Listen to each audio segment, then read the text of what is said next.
And I'm very pleased to introduce our speaker and question answerer for this session, Christina Lister, for this session under the badge of Museum Freelance, but I know does hundreds of other things as well. So Christina, I will pass over to you to get going.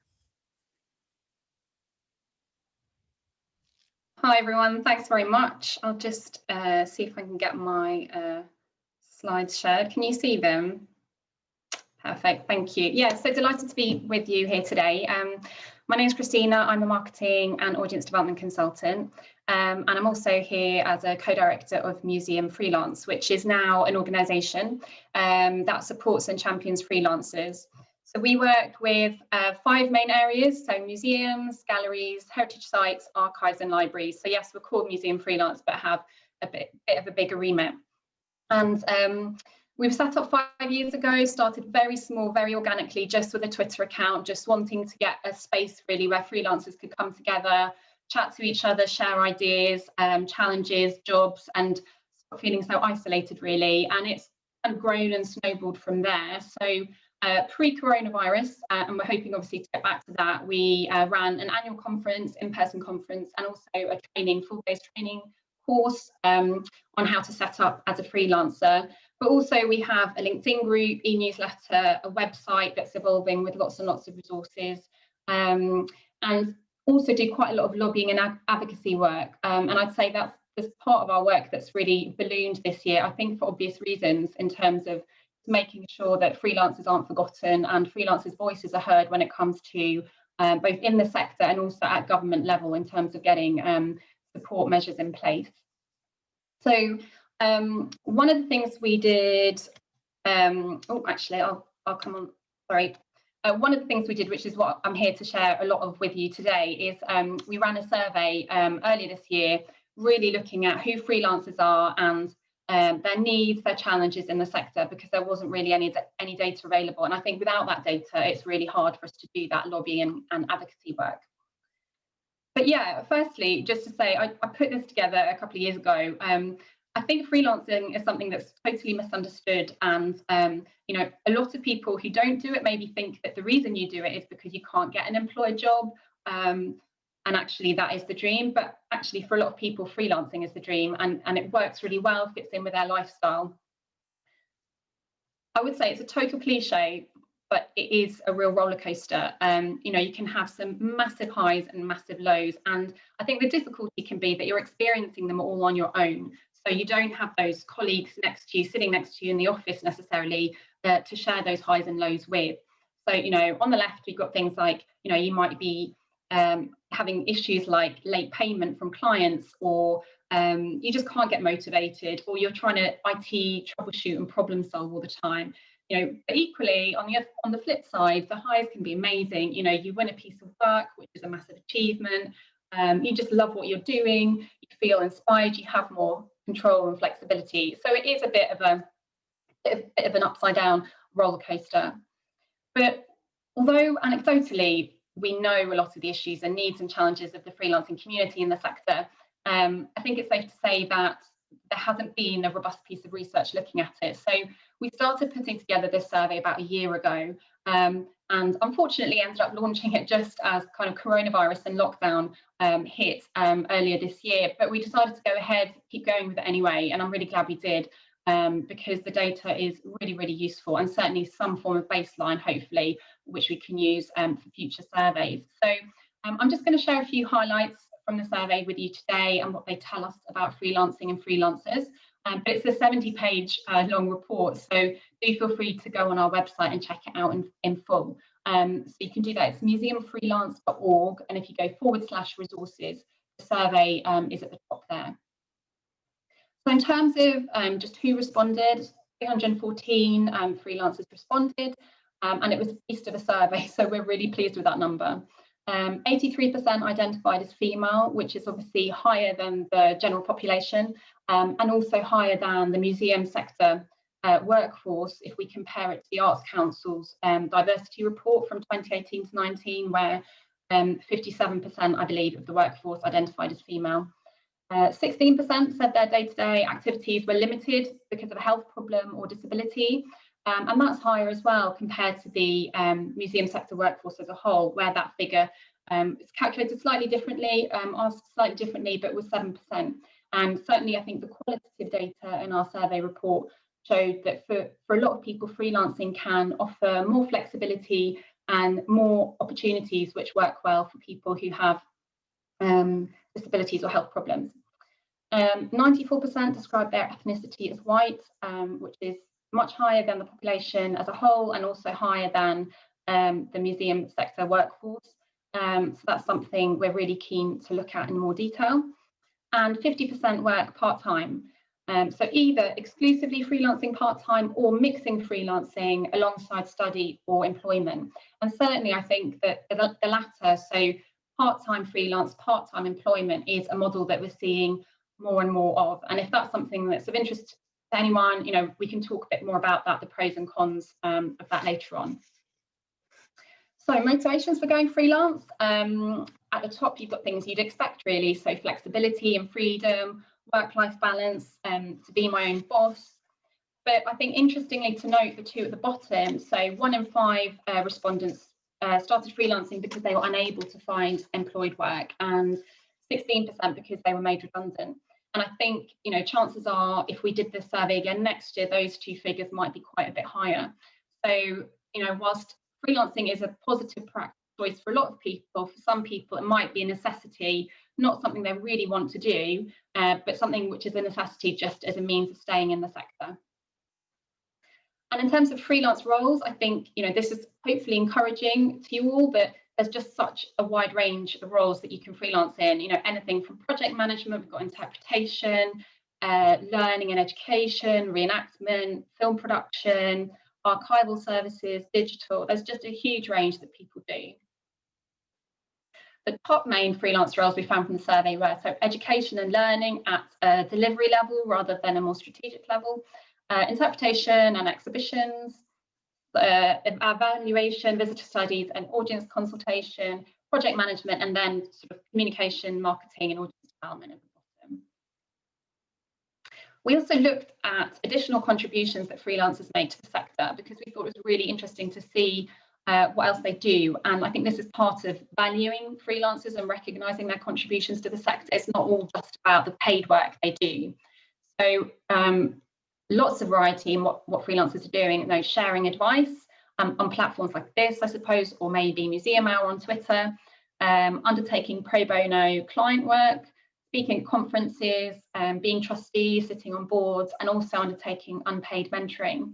But I think it's interesting to note the sort of difference in some of those. So if you make the decision to become a trustee and give back to the sector and community in that way, that's quite different to, you know, what some people identified there. So over-servicing, where you're actually delivering more work than what you were paid to deliver, or supporting funding bids in an unpaid capacity with maybe the promise potentially of some work at the end, but nothing materialises. So day rates we asked about, and I know this is an area that, well, it's a really hot topic. So just looking at the broader breakdowns here, the majority of freelancers charge between £201 and £400 a day. If you break that down a bit more, you can see that actually, you know, there are some really low day rates there. So 6% charge less than £100 a day, 12% charge £100 to £150 a day. And that's really concerning to us because if you account for the fact that a freelancer obviously from that day rate has to pay for tax, pay for their national insurance, pay for all their additional expenses, so that could be office space, it could be technology, it could be memberships to professional organisations, it could be, you know, training, marketing, IT, insurance, registration with the Information Commissioner's Office. There's all sorts of things you have to pay for which need to come out of that day rate. And in addition to that, which I think is something that's often forgotten, no freelancer, however efficient they are, can spend 100% of their time on fee earning work, so work they can bill somebody for. So typically, it's, you know, it will really vary, but typically freelancers will spend maybe 10, 20, 30, even 40% of their time on other things that they can't charge anyone for. So again, the day rate needs to compensate for that. So those sorts of things will be training, marketing, finances and accountancy. It can be, you know, things that you don't intend to spend time on, but you have to, like IT troubleshooting, all those sorts of things, just scouting, trying to find new briefs, developing proposals, being interviewed for work. You know, you don't get paid for any of those things. And obviously no one pays for your holiday days or your sick days. So your day rate has to encompass all of that. So you can't take a salary, an employed salary, so say £25,000 a year, divide it by the number of working days, and for that to equate, that day rate that you get from that calculation is not a comparable freelance rate to that £25,000 a year. I think what we're really seeing at the moment is organisations not understanding what freelance day rates comprise, and therefore there being quite a lot of downward pressure on them, and freelancers having to really assert themselves and kind of come together as a community to help explain why the day rates are where they are. So in the survey report, we've also broken down day rates by each of those roles you saw in the graph earlier on. So I've just shown, there's just 5 on the screen here, because otherwise the slide would become unwieldy. But do have a look at the report, and you can see how for the different roles, how the day rates break down. Because for each one, the sample size gets small, is quite small, we haven't put percentages. So we've just put the number of responses to each for transparency purposes. As you can see, you know, for every single one of those, the range of day rates is quite big. And also what's quite common is, you know, a freelancer themselves may also have a range of day rates that they charge for different types of work, different types of clients, you know, maybe depending on how last minute it is, how reliable it is, how big a project it is, that sort of thing. There's lots and lots of quotes in the report that we've pulled out just to highlight some of the main issues that freelancers were raising about day rates and about lots of the other issues. So I think if you're thinking about freelancing or at the early stages, it is worth having a look at those, just so that you're informed and you know what you're letting yourself in for. And also, I think because it can be quite nice to know that you're not alone in going through these problems, you know, other people are as well. This is, some of you might have seen before in various other guises, but this is Brighton, who's a copywriter. He's done this, and it's just a reminder that, I mean, to clients as much as anything, that you can't necessarily have all things. So, you know, can a freelancer be excellent and really, really cheap and deliver the work really, really quickly? Chances are, as a client, you can have 2 of those, but at the expense of the third. You know, so don't get pressured into trying to be cheap and be amazing and deliver things overnight. Also, just a reminder that you need to pay your bills and you need to value yourself. So, you know, it's up to you how much work you decide to do for free, but just be wary of people asking for free work. I'd say there's maybe in our sector not so many clients that promise exposure like this cartoon. I think what's more common will be that maybe you're contacted by an organisation saying, can you help us with this funding bid? Can you price this up? Can you give us an indication of what we should put in? And if we're successful, we might be able to give you some work. That's the sort of thing you then have to make your mind up whether you want to do that or not. Another point I just wanted to raise is the issue of cash flow. So this is some calculations that I did a few years ago based on one of my years. And I put it together for our training course just to highlight this issue. So dark line, which is fairly stable, you can see, shows the hours that I've worked each month as a proportion of the overall year. So it's fairly stable. I had a bit of time off in August and some time off in December, so those were a bit lower, and had slightly busier months in July and October. In terms of where I invoiced fees, that's the pink line. You can see it's really, really fluctuating. You know, March, July and October, great.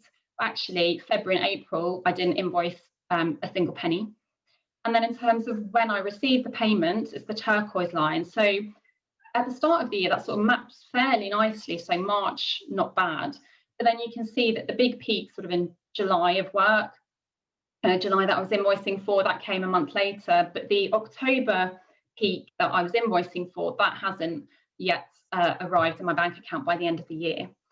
So I think it's just really I'd really recommend that you firstly do things like you track your time. So I track my time on an app called Toggle, Toggl. which is free to use. So I know how much of my time I'm spending on each client project. I know if I'm over-servicing, so if I'm ending up spending too many hours on it compared to what I quoted for. I also know then how much of my time I spend on things like marketing or training or finance and bits and pieces like that.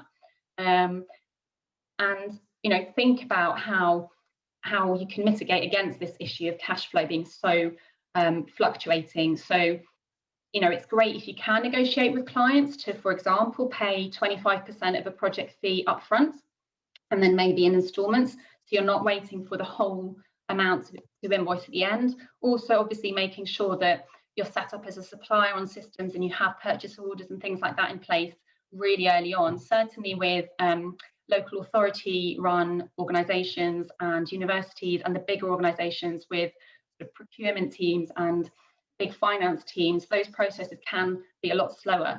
So, try to factor in that time really early on. But in terms of benefits of freelancing, again, at the top, things you'd expect. So flexibility, control, variety of work, which is really encouraging. We also thought it was really interesting to note that despite all the challenges that there are to freelancing, around a third of respondents noted improved mental health from freelancing. Almost half said avoiding office politics. So that's a goodie. And in terms of challenges, so some of them are more internal to do with the freelancer themselves. So managing multiple projects and balancing your time, or imposter syndrome is a really big one at the top as well. But then a lot of them are things that clients and organisations and funders could do something about. So day rates, dealing with poor briefs, late payments, and overwhelming and lengthy procurement processes, which are really off-putting and just take too long. So linked to that briefs, these are 5 bad briefs that Marge Ainsley, who is the co-director of Museum Freelance, put together with Lindsay Clark, who is a consultant as well working in the sector. So these are the ones to look out for. So the impossible brief, where organisations are asking for things that are just not achievable. The PAYE in disguise brief, which we're seeing increasingly lots and lots and lots more of, and we are talking a fair bit to Fair Museum Jobs about as well. So this is where an organisation takes a role that really should be an employed position and either deliberately to avoid paying all the on costs and having all the commitments of having an employee, or naively, because they don't know better, turn it into a freelance role. And often then as a result, the day rate will look much lower, and the brief will read like a job description, and you'll have less control as a freelancer of what you should be doing. There is a quiz from the HMRC website, which both an organisation and you as a freelancer can answer a series of questions, and at the end it will tell you whether that role is a freelance position or an employed position. So we are constantly talking to organisations about that. The need it now brief, so when people want something overnight. Interestingly, I think our sector isn't always so business minded, and I think a lot of freelancers who work in the sector, like people in the sector, love culture, love heritage, love museums. So when you suddenly become freelance and you have to start thinking like a business, it can be quite tricky.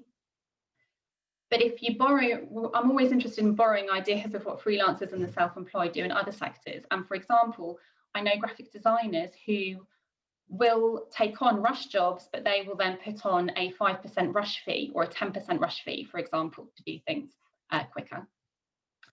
The vague brief, where it's really not very clear what the organisation wants, or the cryptum factor brief, you just can't decipher. So, watch out for all of those. They might tell you a bit about the organisation and whether you want to work for them, but equally often it's because the organisation maybe hasn't commissioned freelancers before, don't really know how to write a good brief, perhaps don't know what they want. So that's a really good opportunity to get in touch with them before you submit your proposal, get to know them, build a bit of a rapport and relationship already, and just ask a few questions, which will help you send a really good response to them. So back to the survey, in terms of feeling recognised and valued in the sector, 47% agreed that they do feel recognised and valued. But perhaps even more shockingly, only 12% agreed that they feel that they get support from sector organisations. So that's definitely something we're keen to work more on next year. And we've had a lot of conversations already with some funders and some sector support organisations this year about the survey findings as a result. So then right at the end of the survey, we asked freelancers to suggest some changes they would like to see. So these are the top 5 the themes that we pulled out. So improving day rates and fee related issues, fairer procurement processes, more recognition and inclusion from the sector, equality of support with the PAYE workforce, and greater visibility of opportunities.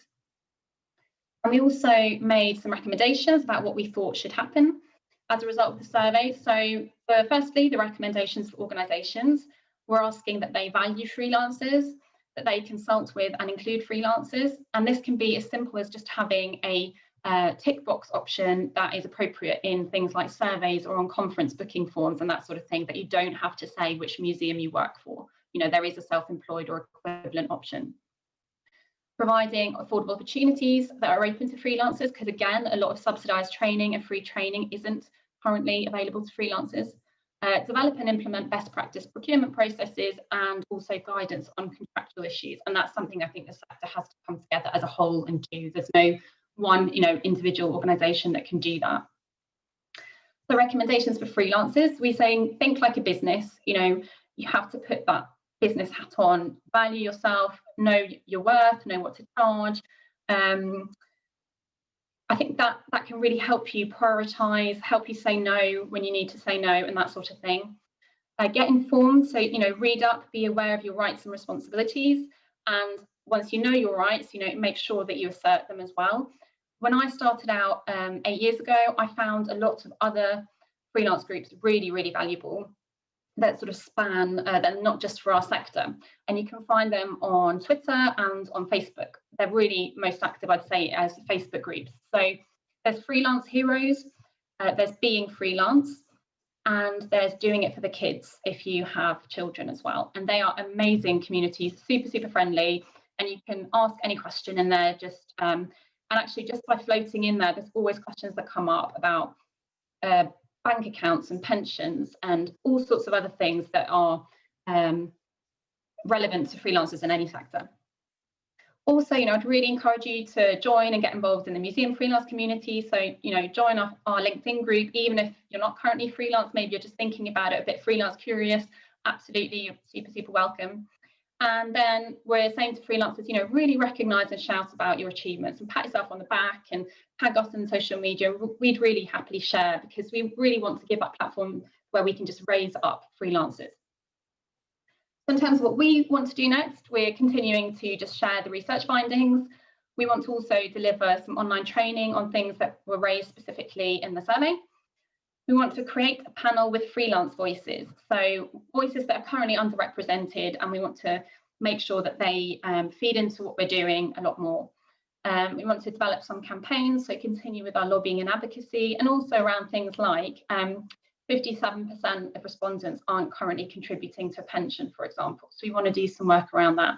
And seek funding, because the absolute vast majority of everything we do in a voluntary capacity. So we're really keen to seek some funding to help us do more. Just to wrap up the presentation, I just thought I'd put together a few tips on starting out as a freelancer. And there's also, we've got a sort of 4-page guide on the resources section of our website, which might be useful as well. There's 10 questions, I think, which you can just ask yourself to help you decide whether freelancing is for you, and a few things to think about. There's some more resources linked in that as well. But basically, I'd say, do your research before you start out. It can be anything from some search engine searches. So say you do audience development, do some searches to see audience development, museum consultant, for example, see who else comes up, who would effectively be your competitors. Have a little nosy around freelance groups, look in our survey report, think about what sort of day rate you might charge, think about where you might find work, all those sorts of things. I think the next one's really important, define your own success measures. So don't think about other people, because I think that's where a lot of the imposter syndrome comes into play. If you're choosing to freelance, why are you freelancing? Is it to earn a 6-figure salary? I mean, if it is, I'd probably suggest you try another sector. That would be hard in our sector. But if it is about improved mental health or more creativity or having a greater diversity of organisations you'd like to work with, making a difference, whatever it might be, jot that down, because I think in those low moments where you're struggling or you're on social media and you see that, everyone else is talking about all these great projects they're involved in, and, you lose that confidence, you think, well, actually, it doesn't matter, because from freelancing, I want to get to, or I want to do X, Y, Z, and I am currently doing that. Think like a business. Prepare for and manage financial risk. And I think this is a really, really tough one, because like I said earlier, there are cash flow issues. I think from the moment you start freelancing, it might be months before you're able to invoice or even receive that first payment. So I think that's really difficult in terms of the diversity of who can start to freelance in the sector and really make a successful go of it. I think that's tricky. One way of overcoming that is to straddle freelance and an employed position. I think that takes away, just to have, even if you have 2 or 3 days paid regular employment, that can take away some of that stress of the income fluctuations. I think the difficulty of that is that typically you will have the same overheads whether you freelance part-time or full-time, but those overheads, if you freelance part-time, will form a much higher proportion of what you're earning from your freelance income, which makes it harder. And I know that because I freelance part-time generally. So you've still got to pay your insurance. I've still got to be registered with the Information Commissioner's Office. I still pay for my website, domain hosting, all those things I pay for. But if you work part-time, they form that greater proportion of your expenses, and for they're going to be a lot higher percentage of your income than if you had those costs and you had a full-time freelance income. So that's just something to be wary of. I think also it can depend on how much flexibility your employed role gives you. If you have to be somewhere Monday to Wednesday and you can only freelance on a Thursday and Friday, that can be quite tricky. And how available do you need to make yourself to clients? What happens if someone wants you to come in somewhere on a Monday, for example, post-corona? Or will you then be having to reply to freelance emails on your employed lunch break and that sort of thing? But be really proactive, because you have to shout about yourself and you have to be the one that finds the work. No one's going to do all that hard work for you. But equally, make sure you look after your well-being. And I think there've been other sessions on that as part of this, the summit. Think about, are you going to set aside limits to how much you work, and can you put your out of office on when you go on holiday, and all those sorts of things. And like I said, get involved in the Museum Freelance community. Some of you might be familiar with the Ikigai model from Japan, and this can be quite a useful model just to map out what you think you might want to do when you freelance. So at the top, you sort of jot down what you love to do. On the right, you've got what clients or the sector needs. At the bottom, you've got what you can be paid for. And on the left, you've got what you're good at. And it can sometimes help just to be a bit of a harsh reality check, because there might be things that you love and you're really good at, but there's currently maybe no demand for that in the sector, or that is then more of a voluntary opportunity that you might want to take on. Equally, there might be something you love and there is demand for it and you can be paid for it, but perhaps you're not yet that good at it. So is that then an opportunity for you to undertake some training, whether informal or formal, to upskill in that area? So that might be a useful model to think about. And in terms of well-being, again, some of you might have come across this from the New Economics Foundation. 5 ways to well-being. So connecting, talking, listening, being there, feeling connected, be active, do what you can do, enjoy what you do, move your mood, take notice, remember the simple things that give you joy, keep learning, and give. We really like that as a well-being model. So I've kind of cantered through loads and loads there, but I do just want to say, if you're going to go for it, or if you are going for it in the early stages, you have got this. You can definitely do it. It is, I've never looked back. It's been 8 years. It is tough, but I love it, and I'd really, really love to inspire other people to freelance as well. We'd be really keen for you to stay in touch with us. So there's the website and Twitter handle on there. And like I say, just if you search in LinkedIn for Museum Freelance, you can join the group there as well. There's a few resources. It's constantly growing on museumfreelance.org. We also have a series of blog posts on the news section that members of the freelance community have contributed. Lots of ideas sharing going on there. And actually, if any of you want to share anything about, maybe how to decide whether to freelance or not, or issues or fun things that are happening with your freelancing journeys, definitely get in touch because we'd love to hear from you. Also, actually, just to flag, we are hosting a free Christmas online social on Friday, the 11th of December. It's between 1 and 2. It's free, and you can just don some ludicrous Christmas jumpers and festive garb, and it's just going to be a bit of a fun quiz and social. So if any of you want to join that, you're so welcome to. And that's it.